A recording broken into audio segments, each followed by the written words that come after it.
एक भी बड़ी मछली हाथ नहीं आई।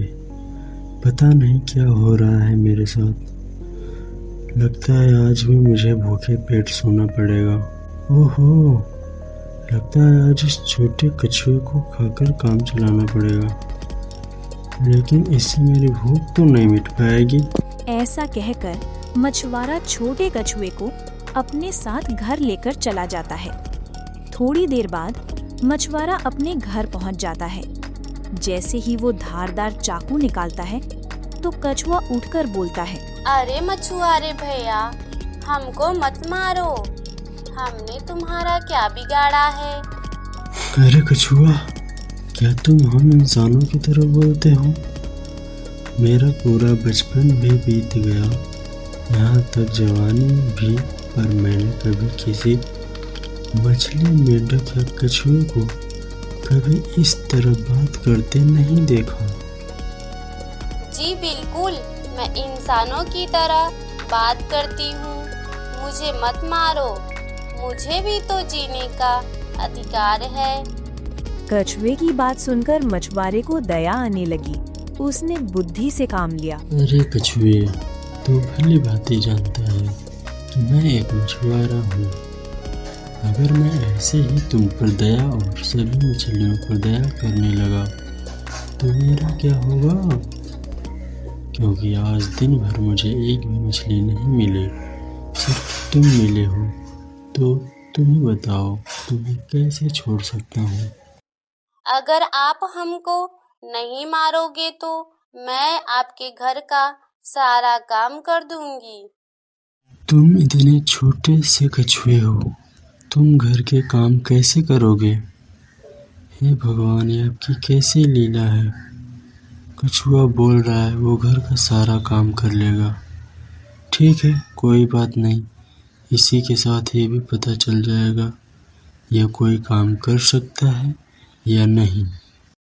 ऐसा बोलकर मछुआरा गहरी सोच में पड़ जाता है। एक दिन अगर कुछ नहीं खाऊंगा तो मर थोड़ी न जाऊंगा।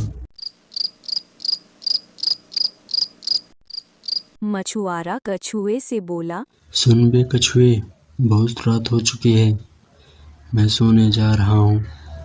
घर के सारे बर्तन बिखरे पड़े हैं, साफ कर देना और भागने की बिल्कुल भी मत सोचना, क्योंकि सारे दरवाजे और खिड़की बंद हैं। इतना बोलकर मछुआरा सोने चला जाता है।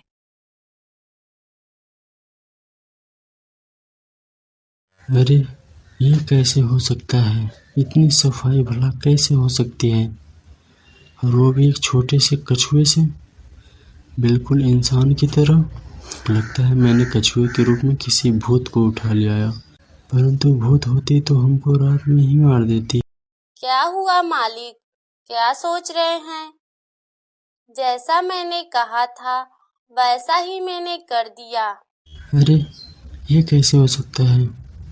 घर के सारे खिड़की दरवाजे बंद हैं, न कोई अंदर आ सकता था, न कोई बाहर जा सकता था। फिर ये सब कैसे हुआ? तुम सच सच बताओ, ये सब कैसे हुआ? नहीं तो मैं तुम्हें मार कर खा जाऊंगा।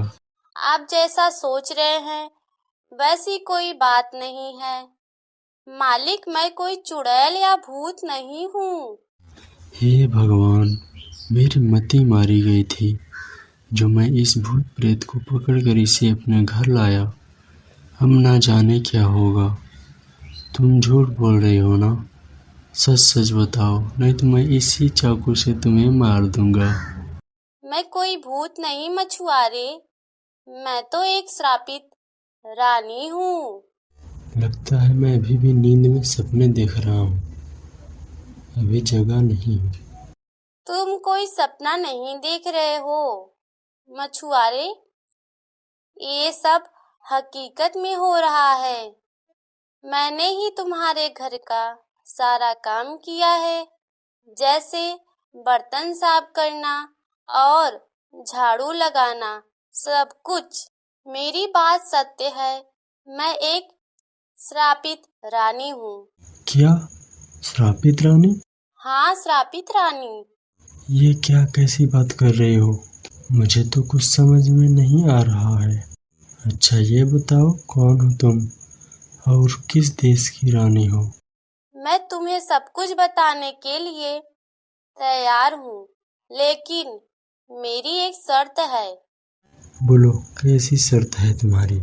अगर मैं तुम्हें सारी बातें बताऊंगी तो तुम्हें मेरी सहायता करनी होगी, नहीं तो श्राप का असर तुम पर भी होगा और तुम भी एक कौवा बन जाओगे। तो एक बार सोच लो। मैंने अपने पूरे जीवन में पाप ही किया है। जिन भी जानवरों को देखा है उसे मारा काटा है, परंतु मुझे ऐसा लगता है कि तुम्हारी मदद करनी चाहिए। मुझे सारी शर्त मंजूर है, सब कुछ बताओ मुझे। रानी अपनी पूरी बात मछुआरे को बता देती है। मैं अपने राज्य के किनारे स्थित नदी के किनारे बैठकर नदी और जंगल के सुंदर दृश्य देख रही थी। सारे जानवर सुंदर लग रहे थे, लेकिन कछुआ ही मुझे अच्छा नहीं लग रहा था।